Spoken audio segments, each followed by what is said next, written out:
ठाणे शहरातील घोडबंदर परिसरामध्ये पावसाच्या सरी बरसू लागल्या, ज्यामुळे परिसरातील वातावरण प्रसन्न झालं होतं. अनेक दिवसांच्या उकाड्यानंतर आलेल्या आजच्या पावसानं नागरिकांमध्ये आनंदाचं वातावरण निर्माण केलं. घोडबंदर परिसरात पावसामुळे रस्ते ओले झाले आणि थंड वाऱ्यामुळे तापमानातही घट झाली. स्थानिक रहिवाशांनी पावसाचं स्वागत करत आनंद व्यक्त केलाय. शेतकऱ्यांनीही या पावसामुळे त्यांच्या शेतीसाठी लाभ होईल अशी आशा व्यक्त केली आहे. तथापि पावसामुळे वाहतुकीवर काही परिणाम झाला. रस्त्यावर पाणी साचल्यामुळे वाहन चालकांना अडचणींचा सामना करावा लागला. नागरिकांना सुरक्षिततेच्या दृष्टीने वाहतुकीचे नियम पाळण्याचं आवाहन प्रशासनानं केलं आहे. पावसामुळे घोडबंदर परिसरातील निसर्गाची सौंदर्य अधिक खुलली असून पर्यटकांनी या परिसरात भेट देण्यास सुरुवात केली आहे. पावसाच्या या सरींनी ठाणे शहरातील जनजीवनात एक नवा आनंद आणि ऊर्जा निर्माण केली आहे.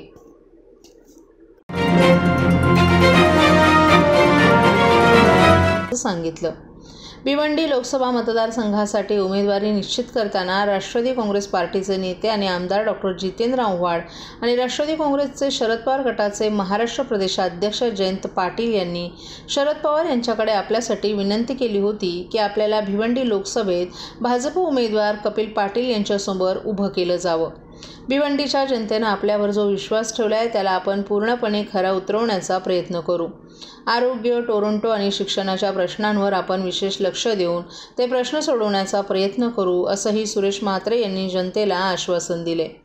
भाजपचे उमेदवार आणि केंद्रीय पंचायती राज्यमंत्री कपिल मोरेश्वर पाटील मतदानाच्या 15व्या फेरीत मतदान केंद्र सोडून घरी परतत होते. यावर प्रतिक्रिया देताना सुरेश म्हात्रे यांनी कपिल पाटील यांनी मतदान केंद्र सोडून जाण्यावर आपण काहीही प्रतिक्रिया देऊ इच्छित नाही.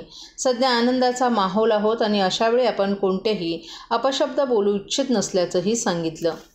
ये ज़्यादा बच्चे निकालने वाले लोगों को अच्छा नहीं लगता है सर.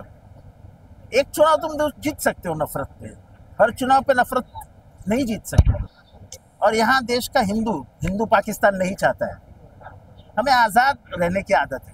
हम लिबरल लोग हैं. हमको ऐसे बांध के रखोगे तो हम जी नहीं सकेंगे. और उसी से ही छुटकारा सब लोगों ने लिया.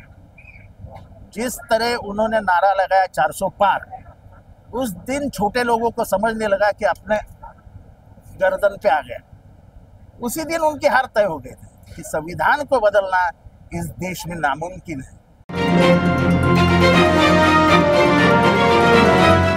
सर्व नागरिकांना आवाहन करण्यात येत आहे की सध्या डासांमार्फत पसरणाऱ्या डेंग्यू या आजाराचा प्रसार रोखण्यासाठी प्रत्येकाने पुढील प्रमाणे कार्यवाही करावी.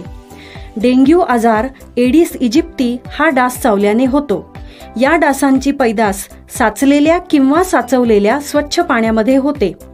8 दिवसांपेक्षा जास्त दिवस पाणी उघडे व साचून राहिल्यास त्यात डास अंडी घालतात. अंड्यांच्या अळ्या तयार होऊन पुढे डास तयार होतात. यासाठी आपल्या घरातील पाणी साठे, उदाहरणार्थ बॅरल्स, पिंपे, टाक्या, हौद, रांजणे इत्यादी दर आठवड्याला रिकामे करून घासून पुसून कोरडे करून पुन्हा भरावे. 1 दिवस कोरडा दिवस म्हणून पाळावा. पाणी साठ्यांना घट्ट झाकणे बसवावीत किंवा जुनी साडी, चादर, धोतर यांनी बांधून झाकून ठेवावीत, म्हणजे डास त्यात जाऊन अंडी घालणार नाहीत. घराच्या गच्चीवर, आजूबाजूला, अंगणात कोठेही पाणी साचू देऊ नये. भंगार सामान उघड्यावर टाकू नये. उदाहरणार्थ टायर्स, प्लास्टिक सामान, कुंड्या, टाकाऊ वस्तू इत्यादी. अशा सामानात पावसाचे पाणी साठून त्यात डेंग्यूच्या डासांची पैदास होते. घरातील कूलर्स, फ्रीजच्या पाठीमागील ट्रे हे देखील वेळोवेळी कोरडे करावेत. लक्षात ठेवा, नुसत्या फवारणीने डास घनता कमी होत नाही, तर त्यासाठी डास पैदास ठिकाणे नष्ट करणे ही आपल्या सर्वांची जबाबदारी आहे. कोणताही ताप अंगावर न काढता जवळच्या शासकीय रुग्णालयात मोफत औषधोपचार घ्या. अशा प्रकारे नागरिकांनी सहकार्य केल्यास डेंग्यूचा प्रसार रोखणे सहज शक्य आहे.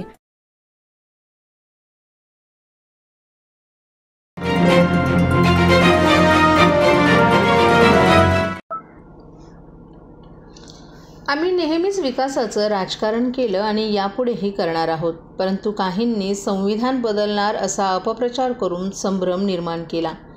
महायुती हा संभ्रम दूर करण्यात कमी पडली. त्याचबरोबर उमेदवारांची नावंही उशिरानं जाहीर झाली, त्याचाही परिणाम झाला, अशी प्रतिक्रिया मुख्यमंत्री एकनाथ शिंदे यांनी व्यक्त केली आहे.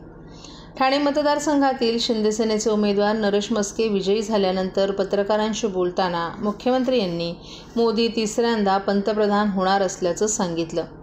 काहींनी त्यांच्या विरोधात अपप्रचार केला. मोदी हटावचा नारा दिला, मात्र जनतेनं त्यांना तडीपार केलं. केंद्रात इंडिया आघाडीचं सरकार येणार नसल्याचंही त्यांनी सांगितलं. गेल्या 2 वर्षात महायुतीनं राज्यात केलेला विकास आणि गेल्या 10 वर्षात मोदी यांनी देशाचा केलेला विकास, यामुळेच महायुतीला हे यश प्राप्त झालं. ठाण्यातील जनतेनं मस्के यांच्या रूपानं बाळासाहेबांच्या खऱ्या शिवसेनेचा पहिला खासदार निवडून दिला असल्याचंही शिंदे यांनी सांगितलं.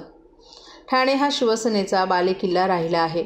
आनंद दिघे, बाळासाहेब ठाकरे यांचं प्रेम ठाण्यावर होतं. त्यामुळे ठाण्यावर पुन्हा एकदा भगवा फडकला. सर्वसामान्य कार्यकर्ता आज खासदार झालाय. आनंद दिघे यांचा खरा शिष्य कोण हे ठाणेकरांनी दाखवून दिले, असंही मुख्यमंत्र्यांनी सांगितलं. ठाणेकरांनी दाखवलेल्या विश्वासाला मस्के पात्र ठरतील, असंही शिंदे यांनी सांगितलं. कल्याणमध्ये डॉक्टर श्रीकांत शिंदे यांचा मोठ्या मताधिक्यानं विजय झालाय. गेल्या 10 वर्षात केलेल्या विकास कामांमुळेच त्यांना हा विजय मिळवता आला, असंही मुख्यमंत्र्यांनी सांगितलं.